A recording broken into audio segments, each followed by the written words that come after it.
오늘의 말씀 마가복음 5장 35절에서 43절 말씀을 함께 교독하겠습니다. 신약성경 60쪽입니다. 마가복음 5장 35절에서 43절 말씀입니다. 제가 먼저 읽겠습니다. 아직 예수께서 말씀하실 때 회당장의 집에서 사람들이 와서 회당장에게 이르되 당신의 딸이 죽었나이다. 어찌하여 선생을 더 괴롭게 하나이까?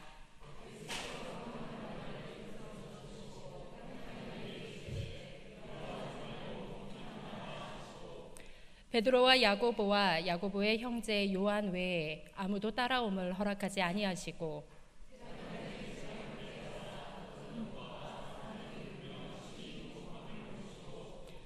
들어가서 그들에게 이르시되 너희가 어찌하여 떠들며 오느냐? 이 아이가 죽은 것이 아니라 잔다 하시니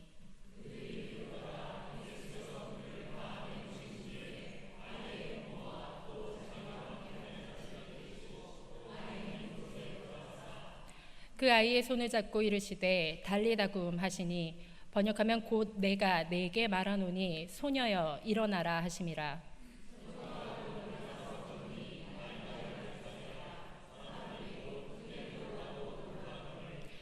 예수께서 이 일을 아무도 알지 못하게 하라고 그들을 많이 경계하시고 이에 소녀에게 먹을 것을 주라 하시니라.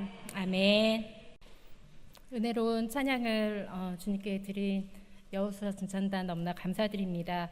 개인적으로 제가 영주교회에 처음 부임을 했을 때 가장 먼저 찬양으로 충격받았던 중찬단이 여호수아 중찬단입니다.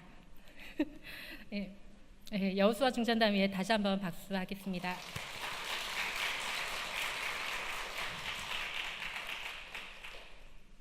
이 시간에는 일어나라라는 제목으로 마가복음 5장의 말씀을 함께 나누려고 합니다.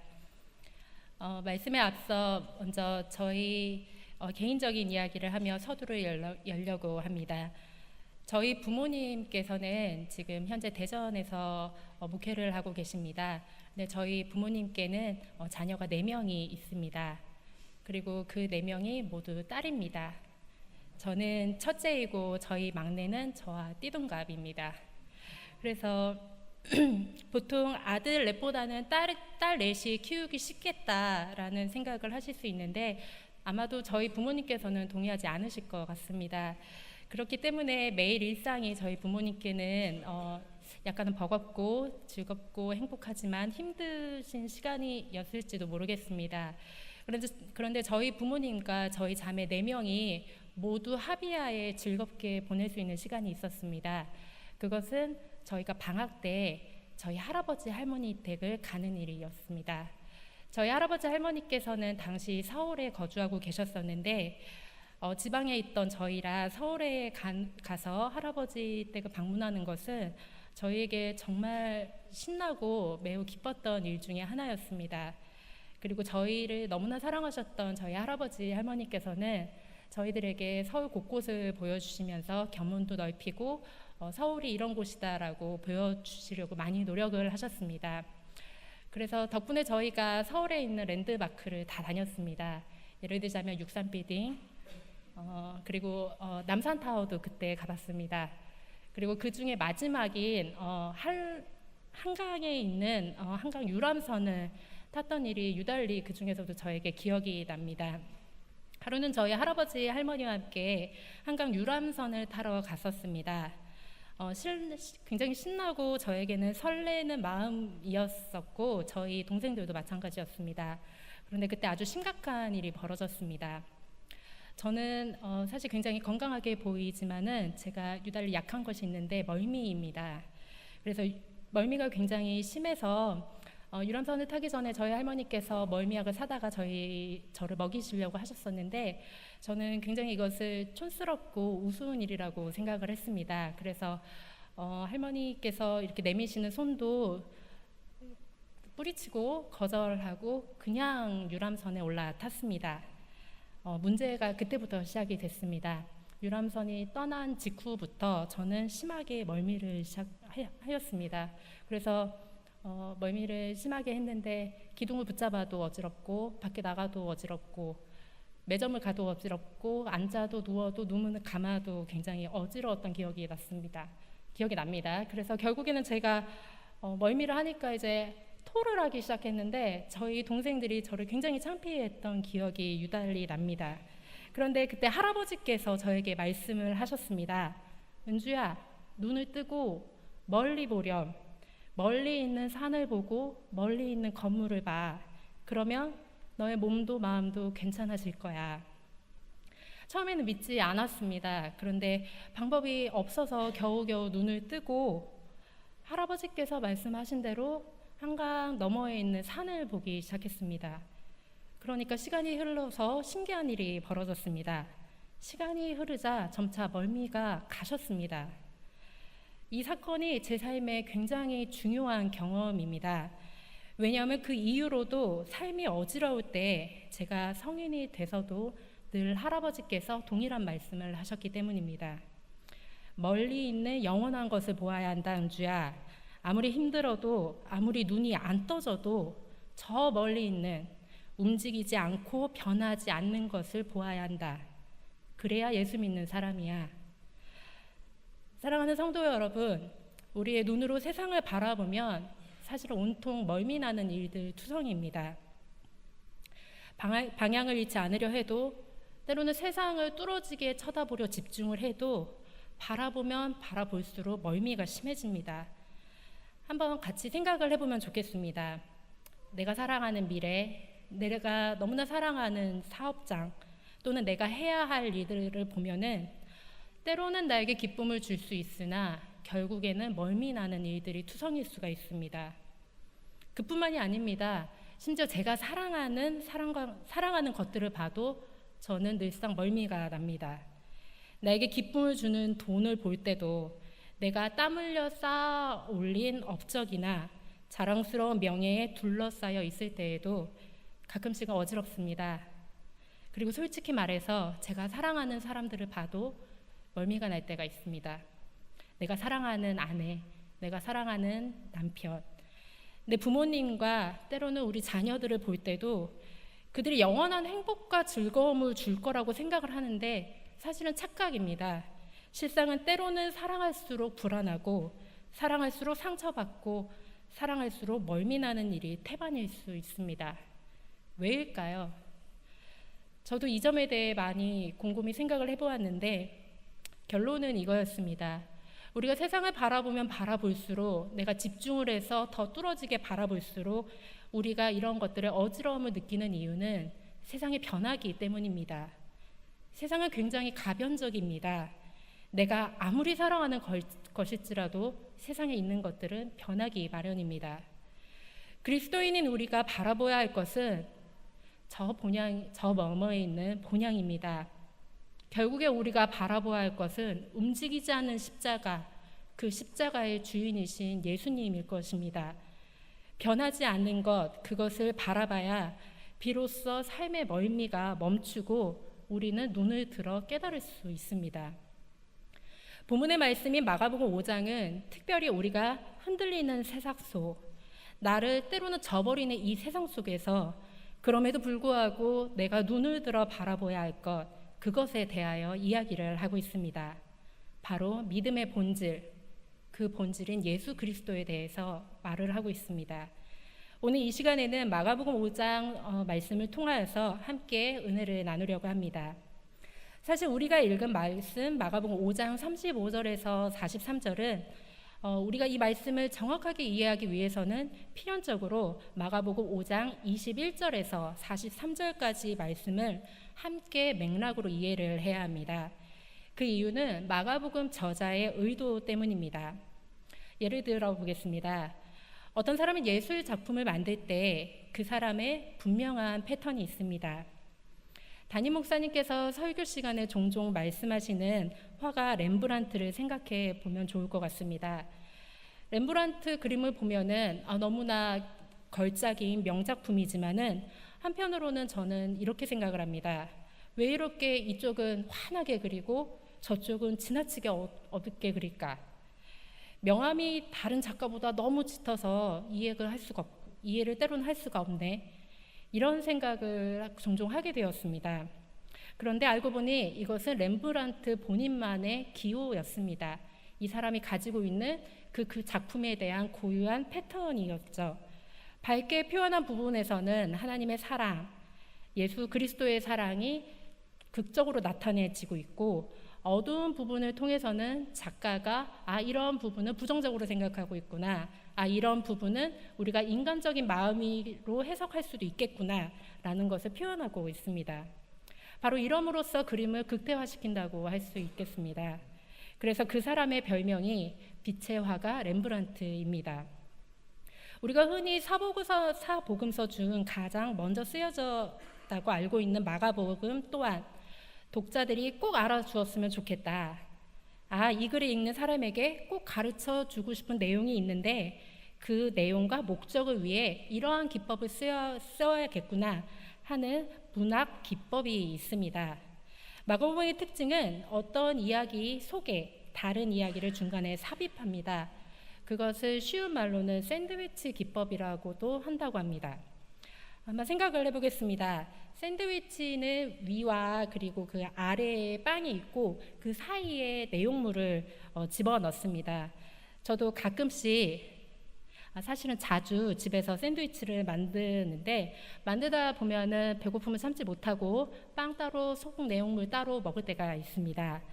음식을 만들어 보시는 분은 아실 텐데 사실은 따로따로 먹는 것보다 이것을 한 번에 먹을 때 훨씬 더 여러 가지 맛이 어우러져서 훌륭한 맛을 느낄 수가 있습니다. 마가복음 5장은 마가복음의 문학 장르의 특징인 이 샌드위치 기법이 가장 잘 나타나 있는 말씀입니다.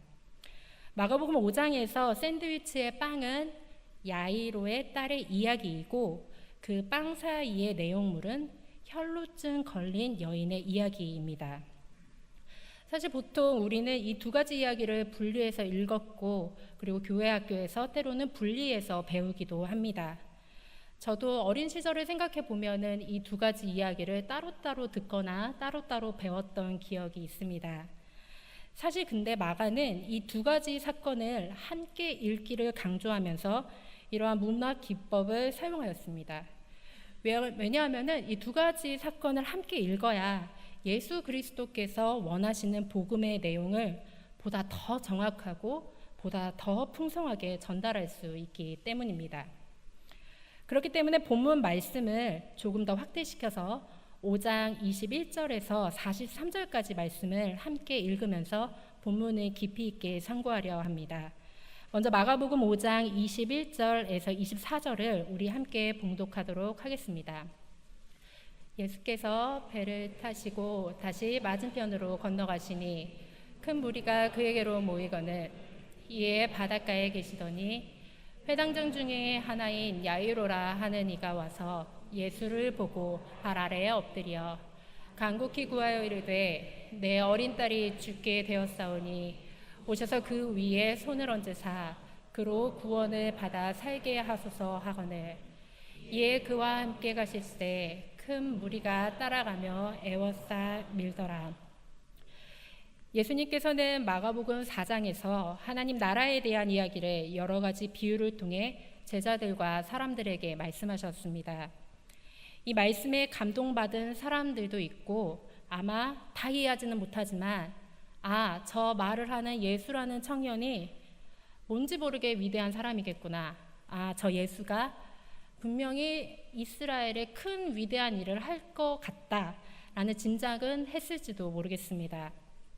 그 후에 예수님은 이방 땅으로 배를 타고 건너가셔서 거라사 지방에 살고 있던 귀신 들린 사람을 고치시고 그 사람에게 복음을 증거하라는 중요한 사명을 주십니다. 그리고 다시금 유대 땅으로 오셨습니다. 이미 그때부터 예수님은 유명하셨습니다. 아주 유명한 슈퍼스타셨고 가는 곳마다 사람들을 몰리게 하셨고 그리고 그 사람들을 충족하게 해줄 수 있는 방법도 아셨을 것입니다. 예수님께 수많은 사람들이 다가올수록 아마도 그들은 이제 예수가 무엇을 할까 호기심 반 또는 저 예수를 어떻게 끌어내릴까 하는 꼬투리 잡고 싶은 마음으로 바라보았을 것 같습니다. 그때 예수께서 바닷가에서 말씀 중이실 때 회당장이라고 하는 야이로라는 사람이 다가왔습니다. 사실 마가복음 5장 본문은 너무나 유명하고 수없이 반복되어 선포된 말씀입니다. 그런데 그 말씀을 읽으면서 개인적으로 전에 해보지 못한 질문을 받게 되었습니다. 마가복음에는 사실 수많은 치유 기사가 있지만 치유받은 자의 가족의 이름이 기록된 적은 거의 없었습니다. 성경을 보시면 아시겠지만 베드로의 장모, 디메오의 아들 바디메오, 그리고 바로 이 야이로 세 사람만이 마가복음의 치유자의 가족으로 등장을 하게 됩니다. 이쯤에서 우리는 알 수 있습니다. 왜 마가가 이렇게 야이로라는 사람을 강조했을까? 왜 이 야이로라는 사람이 예수 그리스도의 복음과 선포에 대해서 이토록 중요한 사람인가? 야이로의 이름의 뜻은 그가 살리리라 또는 그가 일으키신다라는 뜻입니다. 이름부터 사실 굉장히 흥미롭습니다. 당시 이스라엘은 로마 제국에 함락되고 망해가는 시절이었습니다. 쉽게 말해서 우리 일제시대를 생각하면 좋을 것 같습니다. 이때 이스라엘 회당은 유일하게 백성들을 가르치고 먹이고 살리는 곳이었고, 회당장은 예배를 감독하는 직책을 가지고 있었습니다. 제가 잠깐 미국 보스턴에 1년 반 정도 지낼 때 한 가지 경험이 있습니다. 당시 수업을 마치고 집에 가는 길 금요일 저녁에 보면은 학교로 해서 집으로 갈 때쯤 검은정색 각같이 생긴 큰 모자를 눌러쓰고 길을 가는 남자분들을 많이 보았습니다. 그리고 그때 무릎 아래 길이에 긴 치마를 입은 여자분들이 큰 무리를 몰면서 이렇게 지나가는 일들이 있었습니다. 사실 처음에는 그분들이 누군지를 몰랐습니다. 항상 어울리지 않게 검정색 제복 같은 거를 입으시고, 여자분들은 미국에서는 치마 길이가 굉장히 짧은데 무릎 아래에 꼭 치마 길이를 고수하시면서 정숙하게 다니는 모습을 보고 흥미로웠습니다. 그런데 그분들이 들어가는 건물을 보자마자 이들이 누군지 깨닫게 되었습니다. 그 건물 꼭대기에는 큰 별이 그려져 있습니다. 우리가 흔히 알고 있는 다윗별이지요. 그 다윗별이 그려져 있는 건물은 무조건 회당입니다. 이스라엘의 시나고그라고도 합니다. 이스라엘 사람들은 디아스포라, 다시 말해서 이 사람들이 흩어졌음에도 불구하고 회당이 중심이 되어 만들어지는 공동체를 형성하였고, 몇천 년이 지나도 그 흐름을 끊지 않게 잘 유지시켰습니다. 몇천 년이 지난 지금도 나라가 없어졌던 민족임에도 여전히 회당이 이스라엘의 중요한 중심지가 되었고, 그 회당에서 모이는 모임만이 그들의 영혼과 그들의 민족성을 잘 나타내는 곳이었을 것입니다. 그러니 지금 2000년이 지난 오늘날에도 이렇게 중요한 장소인데, 당시 예수님께서 공생애 생활을 하실 때 이 기관이 얼마나 대단한 기관이었을까요? 그리고 그 회당을 맡은 이 회당장은 정말로 대단한 사람이었을 것입니다. 사회적으로는 사실 굉장히 높은 신분이었고 존경받는 위치였을 것입니다. 이 사회적으로 높은 신분과 존경받는 위치, 그리고 회당장의 직책을 생각해 보면은 회당장은 사실 사람을 살리는 위치였다고도 생각할 수 있습니다. 사람의 영과 육을 살리는 위치, 그것이 회당의 중심, 회당장이 하고 있는 역할이었습니다. 그런데 이 야이로라는 사람은 그 이름과 그 직책이 어울리지 않았습니다. 왜냐하면 그 야이로는 예수님 앞에 처절한 모습으로 다가왔고, 완벽하게 실패자의 모습으로서 예수님 앞에 엎드렸습니다. 왜냐하면 사람을 살리는 자로 유명했던, 사람을 살리는 자로 존경받았던 회당장이 자신의 외동딸조차 살리지 못하는 실패한 인생으로 전락했기 때문입니다. 마가복음은 야이로의 모습을 통해 당시 유대교의 모습을 잘 보여주기도 합니다. 영적인 아버지였고 유대교의 회당장조차 자신의 딸을 살리지 못하는 모습은 마치 유대교에서 더 이상 미래 세대는 없다, 이곳에서 더 이상 생명을 가진 다음 세대는 없다라는 것을 암시하기도 합니다. 사실 이 모습을 정확하게 꼬집고 비판하기 위해서 마가는 야이로의 모습을 더 자세히 깊이 들여다봤을 수도 있습니다. 더 이상 사람을 살리지 못하는 종교 공동체 안에서 더 이상 생명은 없다고 여겨지는 무의식 속으로 죽어있는 모습을 가진 이 종교 공동체 안에서 자신의 무능함을 본 야이로는 예수님 앞에 엎드릴 수밖에 없었습니다. 야이로는 정말로 절박했고 갈급했을 것입니다. 그렇기 때문에 자기보다 한참은 젊었을 것이고, 자기보다 한참은 가난했을 것이고, 자기보다 전혀 말씀에 의해서 검증되지 않은 청년에게까지 고개를 숙여 엎드린 것입니다. 어쩌면 야이로는 부모의 사랑 또는 부모의 죄책감에 의해서 엎드렸을 수도 있지만, 사실은 자신의 직책의 무능함, 그리고 자신이 생명을 살리지 못한다는 좌절감에서 엎드렸을 수도 있습니다. 하지만 야이로는 여기서 예수님 앞에 엎드리고 아주 구체적으로 이야기를 합니다. 예수님, 오셔서 손을 얹어 주시고 구원받게 살게 해 주십시오. 예수님 오셔서 내 딸 위에 당신의 손을 얹어 주시고 당신의 힘으로 인해서 내 딸이 구원받아 다시금 살게 해 주십시오. 그런데 이상합니다. 야이로가 이렇게 강조를 하며 예수님 앞에 엎드렸음에도 불구하고 예수님은 아무런 말씀이 없으십니다. 다른 사람에게는 하나님의 나라에서 말씀을 하셨고 하나님 나라에 대해 그렇게 열심히 운동을 펼치셨던 예수님이시건만 야이로에게는 아무런 말씀이 없으십니다.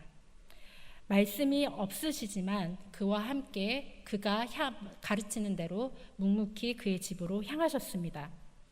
큰 무리가 함께 따랐습니다. 예수님을 궁금해하는 사람들도 따랐을 것이고 예수님을 책잡기 위해서, 비판하기 위해서 따라다니는 사람도 있었을 것입니다. 그 유명하고 존경받는 야이로가 예수라는 청년 앞에 엎드린 것도 충격적이고 신기한 구경거리라 생각하고 따라간 사람들도 아마 있었을 것입니다. 그런데 그 사람보다 마가는 더 중요한 한 사람을 조명합니다. 이때 야이로와 예수님의 만남 가운데 한 여자가 끼어들었습니다. 우리 함께 25절에서 34절까지의 말씀을 교독하도록 하겠습니다. 12해를 혈루증으로 알아온 한 여자가 있어 많은 의사에게 많은 괴로움을 받았고 가진 것도 다 허비하였으되 아무 효험이 없고 도리어 더 중하여졌던 차에 예수의 소문을 듣고 무리 가운데 끼어 뒤로 와서 그의 옷에 손을 대니 이는 내가 그의 옷에만 손을 대어도 구원을 받으리라 생각함일러라.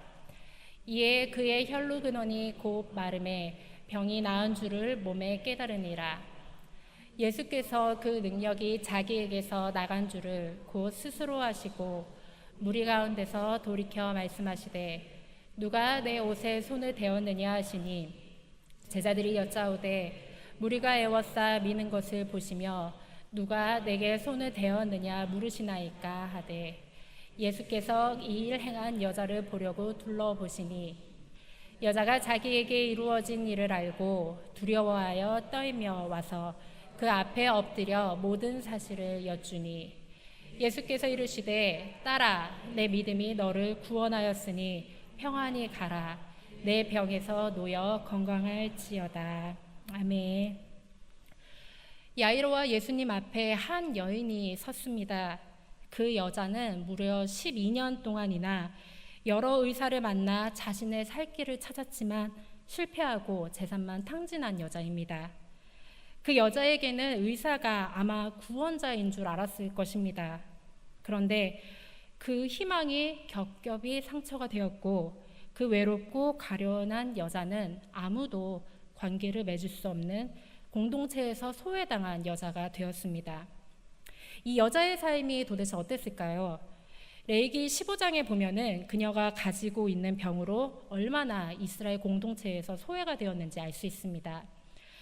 제가 아는 한 분께서 이런 말씀을 하셨습니다. 우스갯소리로 하신 말씀이시지만은 우리 본문에 아주 중요한 의미를 가지고 있을 것 같습니다. 히브리인들, 특히 남자 히브리인들이 기도를 할 때 예전에 이렇게 했다고 합니다. 첫 번째는 여자로 태어나지 않은 것을 하나님께 감사합니다. 두 번째는 종으로 태어나지 않은 것을 하나님께 감사합니다. 세 번째는 장애를 갖고 태어나지 않은 것을 하나님께 감사합니다. 이것이 진짜인지 거짓인지는 모르겠습니다. 하지만 당시 히브리 사람들의 생각을 충분히 반영한 농담일 거라고 생각을 합니다. 안 그래도 여성은 히브리 민족에게서 날 때부터 부정한 존재로 여겨졌습니다. 그렇기 때문에 남자와 여자가 차이가 있었고, 특히 이 여성은 자신이 부정한 것을 너무나 잘 알고 있는 여자였을 것입니다. 안 그래도 여자라 부정한데 그녀가 계속 피를 흘리는 병을 얻었다는 것은 이스라엘 민족 안에서 그야말로 불결 그 자체였을 것입니다. 이 여자와 한 공간에만 있어도 불결하고, 같은 음식을 먹어도 불결하고, 어쩌다 접촉을 해도 불결하였습니다. 이 여자가 만진 모든 것은 반드시 깨트려야 합니다. 그것이 레위기에 있는 말씀입니다. 이 여자가 또 만진 것들은 모두 물로 씻어야만 합니다. 그것도 레위기 법이었습니다. 그렇게 해야만 유대 공동체가 지속되고 영원할 것이라고 생각을 했습니다. 우리도 한번 생각해 보면 좋겠습니다. 지금 내 오른쪽과 왼쪽에 많은 분들이 계시는데, 이 공간에서 모든 사람이 나와 한 공간에 있는 것만으로도, 나와 함께 숨 쉬는 것만으로도 날 더럽다고 생각하면은, 나를 불결하다고 생각하면은 과연 우리가 살만 나겠습니까? 이 교회 공동체 안에서도 이렇게 소외당한 마음이 들겠다면은 아까 말한 대로 이 세상은 나에게 멀미나는 세상이 될 것이고, 멀미가 지속되다 보면은 이 세상에는 내가 숨을 쉴 수 없는 공간, 구역질밖에 안 나는 공간이 될 수도 있을 것 같습니다. 내 옆자리에 아무도 앉지 않고, 내 옆자리에 쳐다보지도 않고, 혼자 살고 혼자 밥 먹는 것이 행복한 삶일까요? 아마 그 여인에게는 자신의 삶이 불행이자 저주로 여겨졌을 것 같습니다. 이미 그녀는 가족으로부터도, 친구로부터도 철저하게 배척당했을 것이고, 아마도 자기 스스로도 자신을 부정하다고, 자기 스스로도 자신을 저주받은 여자라고 생각하면서 그 생각에 갇혀 있었을 것입니다. 그런데 무슨 용기인지 모르겠습니다. 예수님이 온다는 이야기를 들은 그 직후부터 그녀는 바뀐 것을 알았습니다. 그녀는 이전과는 다르게 자신의 자리를 박차고 문 밖으로 나왔습니다. 아마도 오랜만에 나온 세상일 것이었을 것 같습니다. 오랜만에 보는 사람들이었을 것 같습니다. 근데도 그녀는 무섭지 않았을 것 같습니다.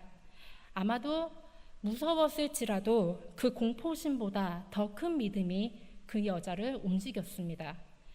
그 사람들 속으로 비집고 예수를 보기 위해, 예수를 붙잡기 위해 그 여인이 행동을 하였습니다. 그 당시 부정한 사람이 정한 사람들 속에 있으려 할 때, 다시 말해서 부정함을 감염시키려 할 때, 이 사람은 사실 돌에 맞아 죽어도 변명할 것이 없었습니다. 이 여자가 부정을 옮기려 한다는 생각만 해도 사람들은 그 여자를 비난하고 그 여자를 당장에 처단했을 수도 있습니다. 그런데 그 사이로 이 여자는 뛰어들었습니다.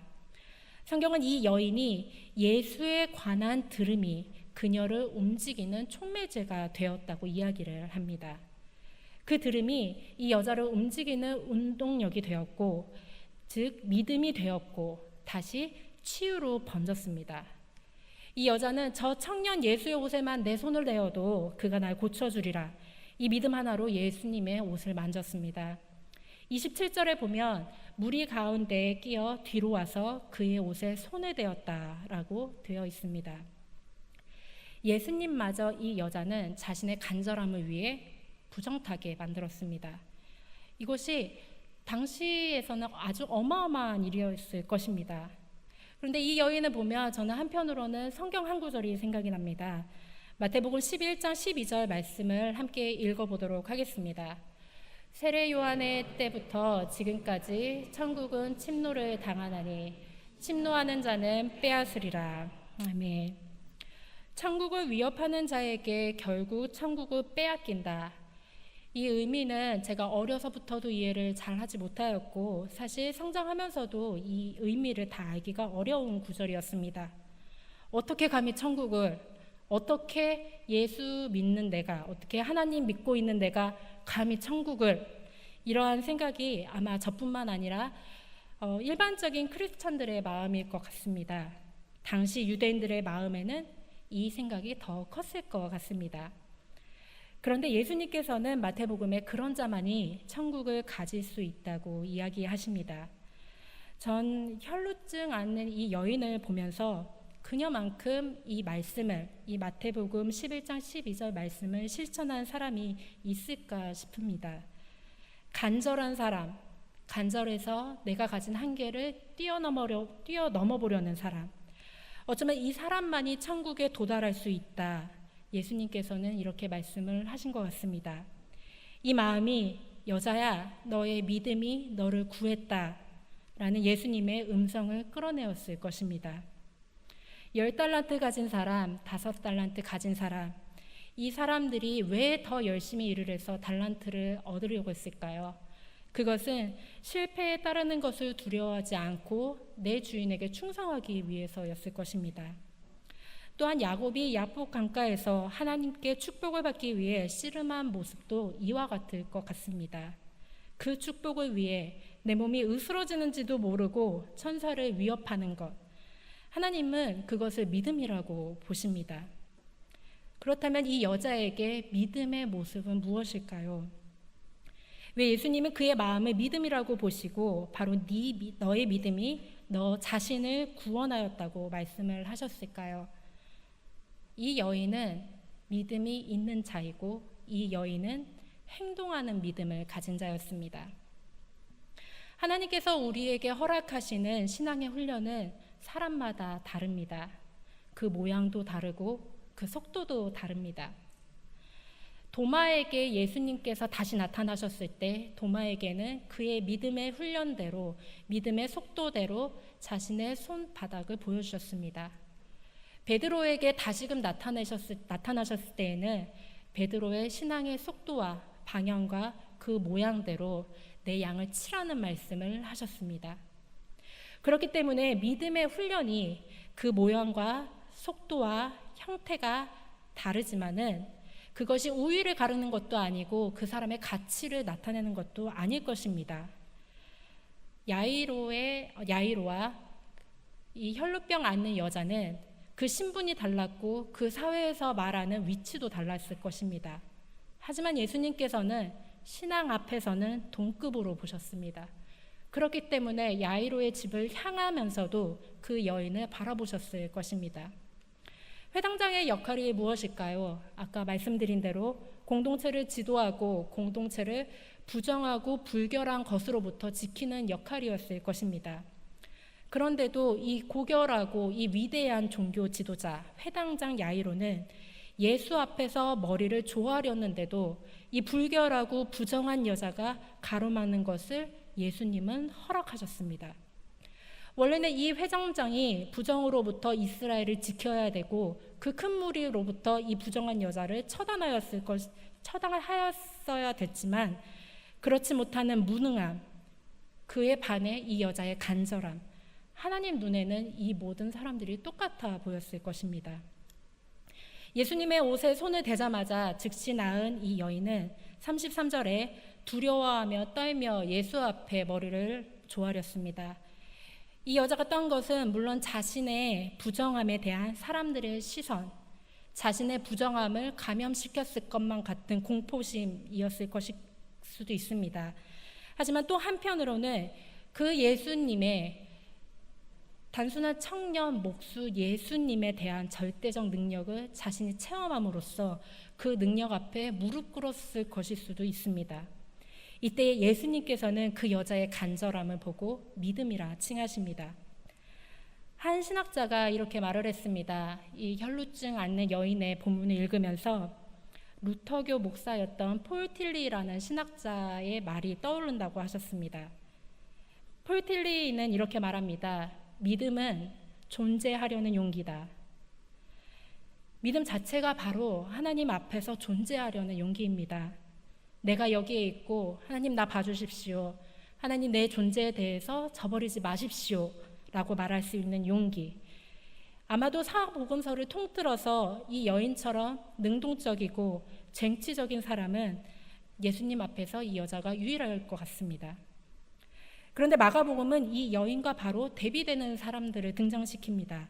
바로 제자들입니다. 30절과 31절 말씀에 이렇게 나와 있습니다.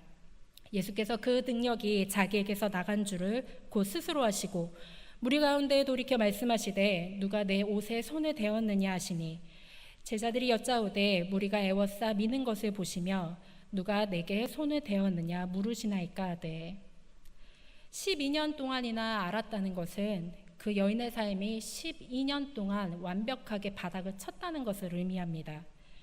그것을 하신 예수님은 여인의 믿음과 간절함을 읽으셨고 옷에 손을 댐으로 그 여인을 변형시키셨음에도 불구하고 제자들은 아무것도 깨닫지 못했습니다. 눈으로 보아도 보지 못하는 제자들, 귀로 들어도 듣지 못하고 확신하지 못하는 제자들. 이 제자들을 보면서 마가가 단적으로 묻습니다. 제자들이라고 불리는 이 사람이 예수의 참 제자인가? 이 예수의 제자들이 과연 예수가 말하는 신앙을 가졌는가? 아니면 이름도 없고 부정하고 불결했던 저 여자가 믿음이 있는 자인가? 과연 이 글을 읽는 독자들은 어떠한 믿음 있는 제자가 되어야 할까? 마가는 이 이야기를 하면서 바로 다른 한 명을 성경 속에 등장시킵니다. 바로 야이로입니다. 사실 성경을 읽으면서 제가 묵상한 바로는 야이로 입장에서는 지금까지 일어난 일들이 너무나 황당하고 어쩌면 본인 입장에서 굉장히 화가 났을 것 같습니다. 왜냐하면은 내 목숨보다 사랑하는 외동딸이 죽어가고 있는데 회당의 장으로서 사회에 가장 명막 있고 직책 있는 자신이 머리를 조아렸음에도 불구하고 이 청년 예수는 자신을 모른 채 하고 여인을 먼저 했습니다. 그리고 그 비웃는 사람들의 시선도 다 뒤로 하고 저 갈릴리에서 온 청년에게 엎드리기까지 했는데 예수는 회당장인 자신보다 죄인이라는 여자가 먼저였습니다. 저 여자가 내 희망을 빼앗았다. 저 여자가 나보다 더 위대한가 하면서 원망을 했었을지도 모르겠습니다. 우리 함께 35절에서 43절 말씀을 함께 교독해 보도록 하겠습니다. 제가 먼저 읽겠습니다. 아직 예수께서 말씀하실 때 회당장의 집에서 사람들이 와서 회당장에게 이르되 당신의 딸이 죽었나이다. 어찌하여 선생을 더 괴롭게 하나이까?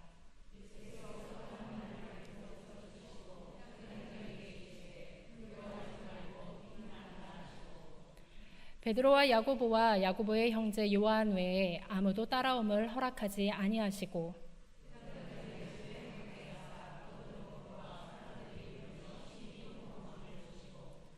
들어가서 그들에게 이르시되 너희가 어찌하여 떠들며 우느냐 이 아이가 죽은 것이 아니라 잔다 하시니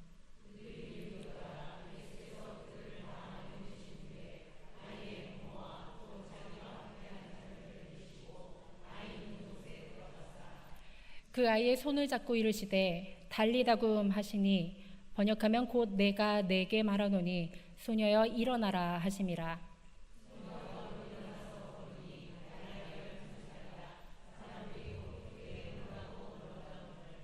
예수께서 이 일을 아무도 알지 못하게 하라고 그들을 많이 경계하시고 이에 소녀에게 먹을 것을 주라 하시니라. 아멘.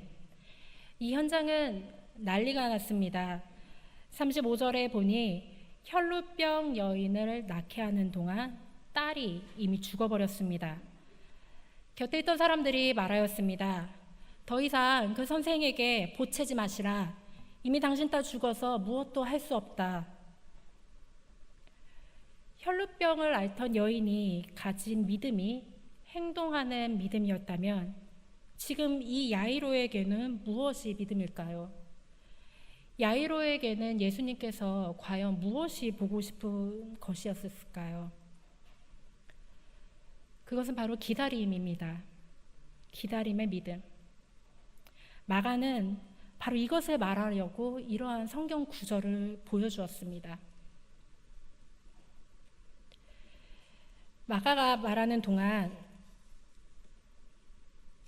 이러한 성경 구절을 성경을 읽으면 읽을수록 야이로는 이상한 인물입니다. 자신의 지위를 이용하여 예수님께 강요하고 분명히 강제할 수도 있었을 것입니다. 그런데 먼저 엎드리고 예수님께 구체적으로 자신의 믿음을 구했습니다. 자신의 소망도 구했습니다. 우리에게 오셔서 내 딸 위에 손을 얹어주시고 내 딸 좀 살려주소서, 이 말로 예수님께 요청하였습니다. 자신보다 한참 지위도 낮은 여자, 부정타고 불결하기까지 한 나이든 이 여자 하나를 예수님께서 붙잡으신 걸 자기 눈으로 보았습니다. 하지만 야이로는 아무 말 하지 않았습니다. 그리고 예수의 명함을 기다렸습니다. 이것이 예수님께서 야이로에게 바라던 믿음의 모습입니다. 앞서 말한 저희 할아버지께서 하신 말씀, 멀리 영원한 것을 보아야 된다. 아무리 힘들어도, 아무리 눈이 안 떠져도 저 멀리 있는 움직이지 않고 변하지 않는 것을 보아야 한다. 그래야 예수 믿는 사람이야. 이것이 야이로의 믿음이었습니다. 야이로는 아무 말 없이 보고 계신 예수님이 말씀하시는 것을 들었습니다. 36절에 이렇게 말씀하십니다. 야이로야, 두려워하지 말고 믿기만 하라.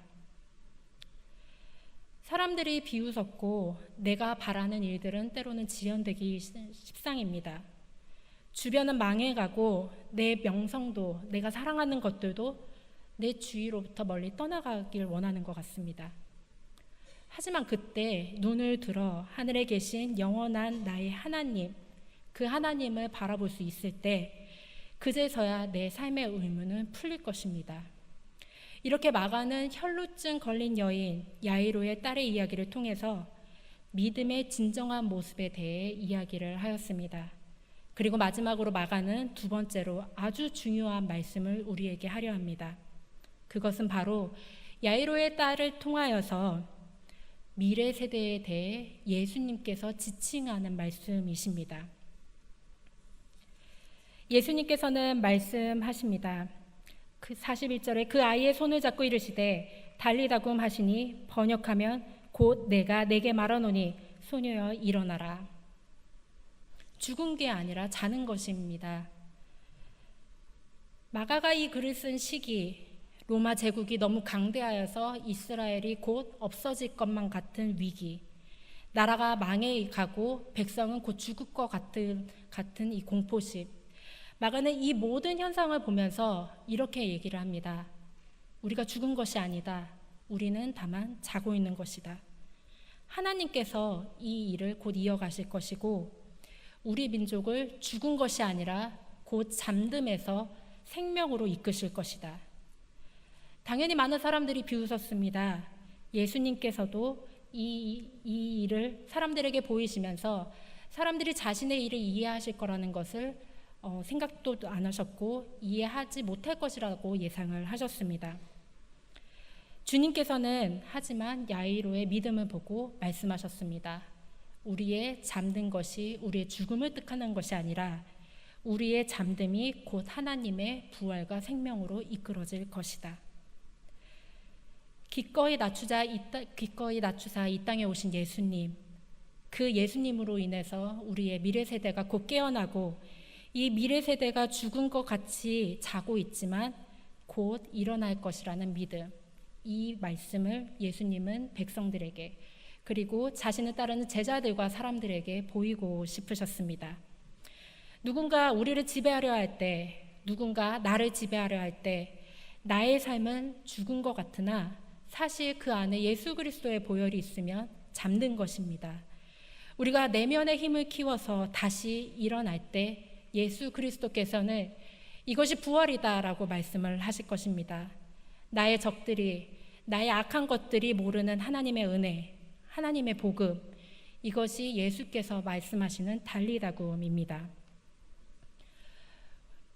세계에 수많은 학자들과 현인이 있습니다. 그리고 세계에는 수많은 석학들도 있습니다. 이 사람들에게 학문을 할 때 가장 어려운 것이 무엇이냐라고 물으면은 가장 많이 대답하는 것, 그리고 가장 우리가 예상치 못했던 답이 무엇인지 아십니까? 그것은 학문의 본질을 놓치지 않기라고 이야기를 합니다. 처음부터 알고 있었던 것인데 왜 이 본질을 지키는 것이 어려울까? 본질을 알고 싶어서 학문을 시작한 것일 텐데 왜 본질이 흐려지고 급기야 왜 본질이 잃는다고 하는 것일까? 기라성 같은 분들의 대답을 들은 저는 처음에 이해를 하지 못했습니다. 왜 본질로 돌아가는 것이 어려울까요?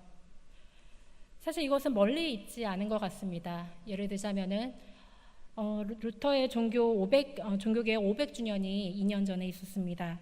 그런데 그때 제가 가장 인상 깊었던 거는 종교개혁 500주년보다도 그 500주년을 준비하는 한 한국인 목사님이 하신 말씀이었습니다. 그 목사님이 이렇게 말씀하셨습니다. 한국 교회가 개혁해야 한다. 십자가를 말하지 않는 교회, 예수의 죽음과 부활을 강조하지 않는 교회, 기업처럼 교회를 성장시키려는 자본주의와 이벤트성 교회, 이 모든 것들이 철저하게 회개되어야 한다. 본질로 돌아가야 한다. 본질과 기본, 예언자적 설교와 예수의 복음과 제자도가 진정으로 받아들여지는 교회, 그 교회로 다시 돌아가야 한다. 우리는 삶의 자리에서 일어나야 합니다.